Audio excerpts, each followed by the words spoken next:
PAC TV is providing the candidates for the Board of Selectmen in the town of Duxbury this opportunity to let the voters get to know them. Each of the candidates will be given 3 minutes for a candidate statement wherein they will outline their campaign message. They will then be asked 3 questions and have 3 minutes to answer those questions. There are 4 candidates running for 1 position on the Board of Selectmen, and we now welcome Amy MacNab. Hi, Julie, and thank you PAC TV for providing me this opportunity. You're welcome. Please proceed with your candidate statement. You have 3 minutes. My name is Amy MacNab, and I would be honored to represent the residents of Duxbury as a member of your Board of Selectmen. I have lived in Duxbury for 40 years, where my husband Jamie and I have raised our 3 smart and capable daughters. Now young women, they established a strong foundation for success by attending Duxbury Public Schools, as did their father, their grandmother, and her father and grandfather before her. We have long roots in this town, and we are proud and a proud history of civic duty and volunteerism. I was elected 3 times to the Duxbury Planning Board, serving a total of 14 years, and for 7 years I served as chairperson. I gained a unique understanding of Duxbury's bylaws and the specific responsibilities of each committee and board within our linear form of government. As chairperson of the planning board, I gained valuable experience running public hearings, often with very large crowds. I'm proud of the control, professionalism, and courtesy with which these meetings were conducted, even during contentious and controversial projects. During my 14 years on the planning board and my 40 years as a resident of Duxbury, I have made every effort to protect our fresh and saltwater resources, to maintain our semi-rural character, and to acquire lands to add to our open space and conservation inventory. I have worked as a paralegal at the same firm for more than 25 years.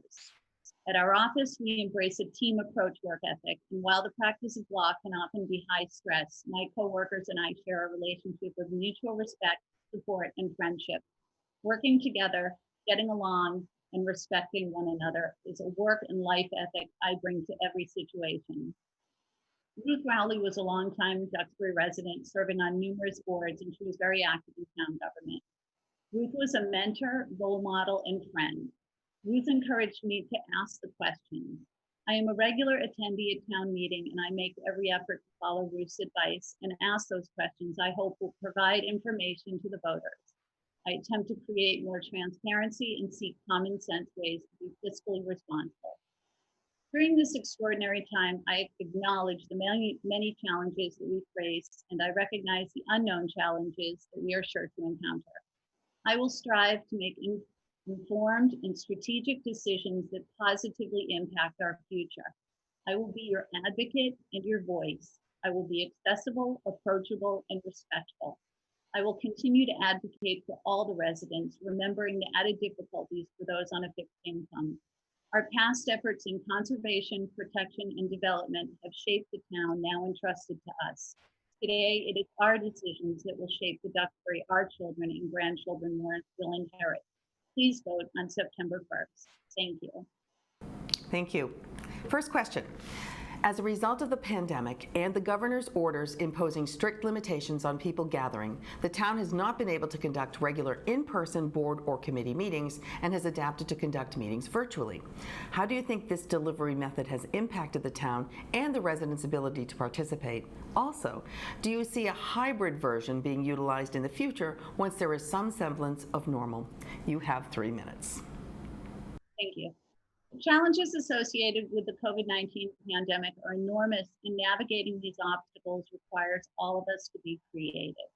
Many of us have been introduced to Zoom, Teams, and other web-based programs that have allowed us to visit with our families and even attend functions and celebrations, albeit virtually.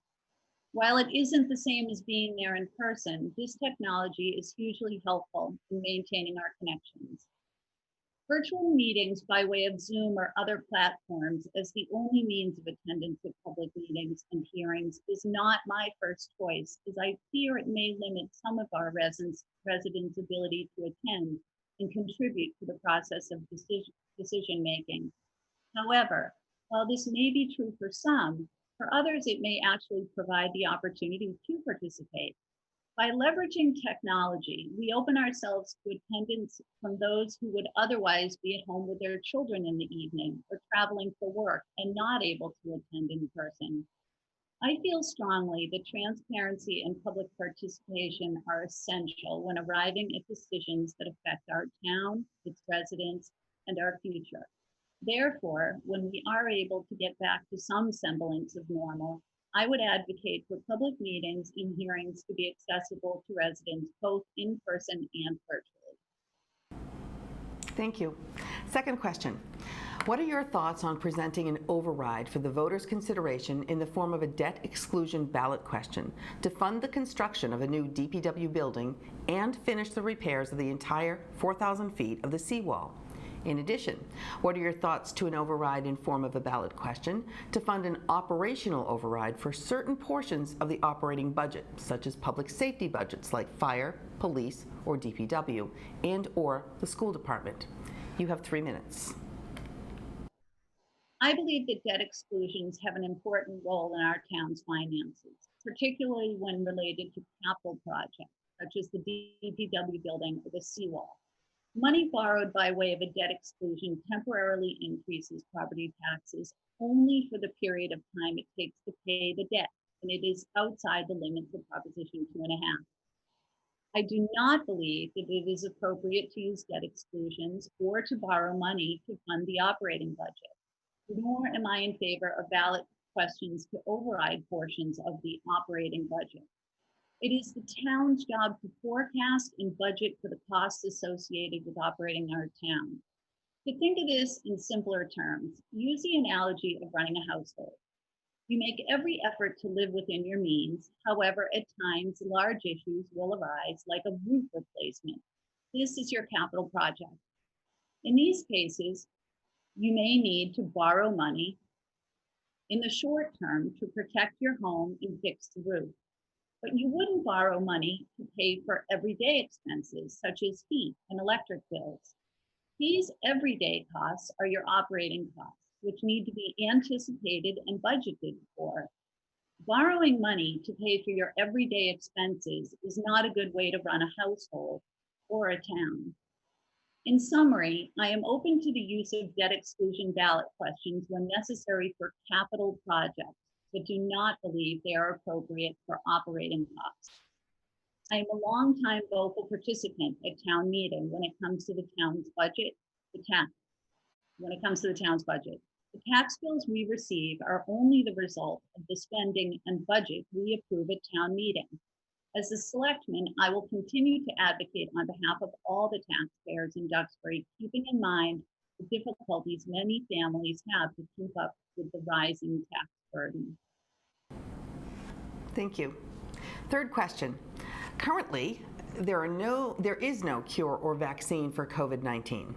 Students are expected to resume classes in mid-September, and the reopening plans will be chosen between full-time in-person, full-time virtual learning, and/or a hybrid of the two. Given the three models being contemplated, how does this relate to the town's reopening plans? You have 3 minutes. The challenges associated with opening the schools are extraordinarily difficult. Different plans have been outlined, and I certainly agree that the students are best served if they have an in-school experience. However, and this is a big however, not at the expense of the health of even one of our children, or the staff, or the families of our students and staff. While the education of our students may not be traditional moving forward, it must be done with the safety and health of our students and staff as our #1 priority. Now that we know the plan for the start of the school year, our community must be ready to be flexible and not hesitate to change the plan immediately if circumstances warrant. I understand the enormous stress and impossible difficulties parents are facing as they grapple with the anxieties of their children's return to school, as well as the challenges of students remaining at home for remote learning. I also know how scary and hard this time is for our tireless and passionate educators. 2 of my daughters work in higher education and face these unique challenges as we speak. We must remain flexible and, above all, see the many perspectives and places of concern that our community members are coming from. In a country so divided, I hope to see Duxbury instead unite in our common values and seek to understand each other in the many complex concerns surrounding this new world we're living in. To address the town's role in reopening spaces like the library, I am steadfast that we must be abiding by CDC and state guidelines. Prior to COVID, many students utilized the library after school until they were picked up. I remember picking up my girls from the library when they would work on their homework, check out books, socialize with their friends. In our current environment, however, our town must abide by the restrictions in place to protect our community from an outbreak. There are many questions we need to explore, and if we are to use the library in the way it was used in the past, it should only be when we can ensure the health and safety of our students, the staff, and the families of each. In the meantime, it is exciting to see the library's innovative solutions and creative events to serve the public amidst the COVID-19 crisis. I know I speak for all of us when I say I look forward to the day when kids walk up to the library or out to sports practice after school each day. But in order to see that day, we must continue to be vigilant, cautious, and creative in our approach. Thank you. Thank you. That was Amy MacNab. Please remember to vote in the town election scheduled to be held on Tuesday, September 1st. I'm Julie Thompson for PAC TV. Stay informed, keep it local. Good day.